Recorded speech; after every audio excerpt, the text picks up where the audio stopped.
नमस्कार। आज के इस बेहद गंभीर और जरूरी विश्लेषण में हम मध्य प्रदेश के जबलपुर स्थित बरगी डैम में हुई उस दिल दहला देने वाली घटना पर बात करने वाले हैं।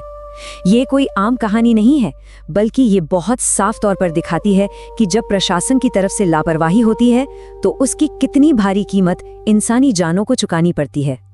तो बिना किसी देरी के चलिए सीधे इस घटना के तथ्यों पर नजर डालते हैं। अब जो तस्वीर सामने आई है ना, वो किसी को भी अंदर तक झकझोर सकती है। बचाव दल को एक माँ मधुर और उनके 4 साल के छोटे बेटे त्रिशान का शव मिला। दोनों एक ही लाइफ जैकेट में एक दूसरे से लिपटे हुए थे। उस माँ ने अपनी आखिरी सांस तक अपने बच्चे को बचाने की पूरी कोशिश की थी। ये तस्वीर इस पूरी त्रासदी के उस गहरे मानवीय दर्द को हमारे सामने रख देती है, जिसे शब्दों में बयां करना सच में बहुत मुश्किल है।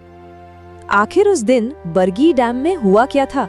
चलिए इस पूरे वाकये को बिल्कुल शुरुआत से समझते हैं।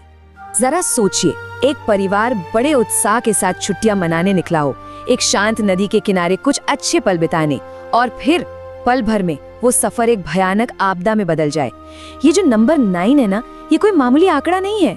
ये उन 9 जिंदगियों की कहानी है जो इस हादसे में हमेशा हमेशा के लिए खत्म हो गई। पानी के बीच ऐसा बहुत कुछ हुआ जिसके नतीजे इतने खौफनाक थे। लेकिन ये सब इतना अचानक हुआ कैसे? आइए भावनाओं से थोड़ा आगे बढ़कर इस पूरी घटना की टाइमलाइन पर एक नजर डालते हैं। शाम के 5:30 बज रहे थे जब इस क्रूज ने अपनी यात्रा शुरू की। सफर के सिर्फ आधे घंटे बाद यानी शाम 6 बजे एक अचानक तूफान आ जाता है और फिर 6:15 बजे वो नाव पलट जाती है। इस पूरी टाइमलाइन में सबसे हैरान करने वाली बात यह है कि जब ये बोट पलटी तब वो किनारे से मात्र 300 मीटर की दूरी पर थी। सोचिए, किनारे के इतने करीब होने के बावजूद इतना बड़ा हादसा हो गया। और इस तबाही की एक बहुत बड़ी वजह थी ये नंबर 74। उस शाम हवा की रफ्तार अचानक से 74 किलोमीटर प्रति घंटे तक पहुंच गई थी। डैम का जो पानी आमतौर पर एकदम शांत रहता था, वो इतनी तेज आंधी की वजह से अचानक ऊंची ऊंची खतरनाक लहरों में बदल गया। इसी आंधी ने उस नाव पर ऐसा असर डाला कि सब कुछ बेकाबू हो गया। इस खौफनाक तूफान के बीच उस नाव पर जो लोग मौजूद थे, उन पर क्या गुजर रही थी? जो लोग बच गए, उनकी बातें सुनकर रोंगटे खड़े हो जाते हैं। जूलियस, जिन्होंने अपने परिवार के 3 सदस्यों को खो दिया, उनका ये बयान देखिए।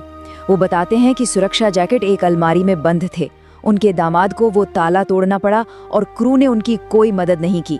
जरा सोचिए, जब लोगों को सबसे ज्यादा और सबसे जल्दी मदद की जरूरत थी, तब उन्हें जीवन रक्षक उपकरण खुद ताला तोड़कर निकालने पड़े, क्योंकि वहां कोई आधिकारिक मदद मौजूद ही नहीं थी। अब जरा बचाव कार्य के इन तथ्यों को देखिए। यहाँ एक बहुत ही अजीब बात सामने आती है। जब बोट पलटी तो सबसे पहले बचाव के लिए कोई प्रशिक्षित क्रू मेंबर नहीं आया, बल्कि वहां काम कर रहे स्थानीय मजदूरों ने अपनी जान जोखिम में डालकर लोगों को बचाया।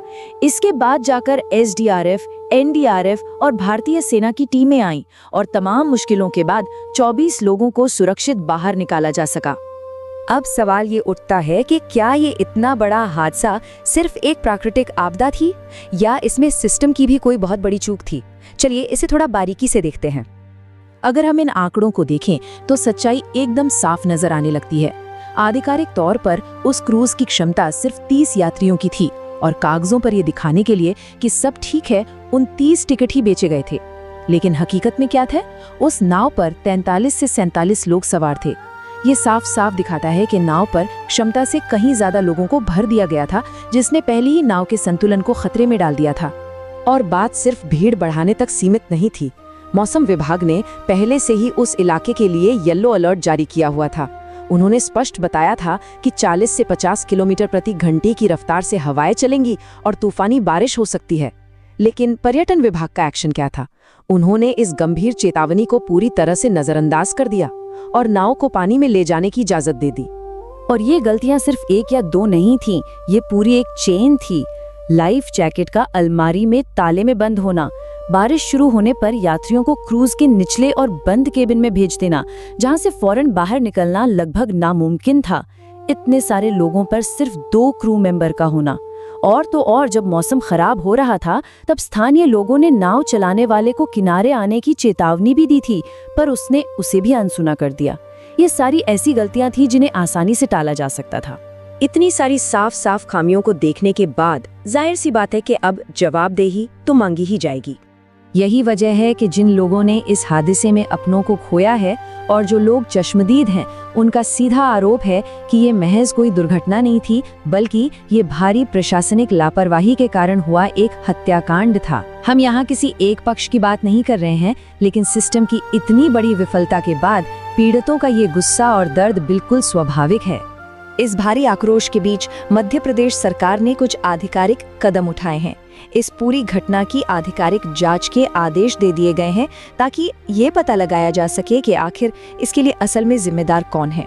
इसके साथ ही पीड़ितों के परिवारों के लिए 4-4 लाख रुपए के मुआवजे की भी घोषणा की गई है। लेकिन इन सब बातों के बाद भी एक बहुत बड़ा सवाल पीछे छूट जाता है। क्या बरगी डैम की ये त्रासदी सच में सुरक्षा नियमों को सख्ती से लागू करने पर मजबूर करेगी, या फिर हमेशा की तरह लापरवाही की इतनी भारी कीमत चुकाने के बाद भी इसे एक बार फिर से भुला दिया जाएगा? ये एक ऐसा सवाल है जो हम सबको ये सोचने पर मजबूर करता है कि आखिर हमारी सुरक्षा की असल कीमत है क्या। इसी जरूरी सवाल के साथ आज का ये विश्लेषण हम यहीं समाप्त करते हैं।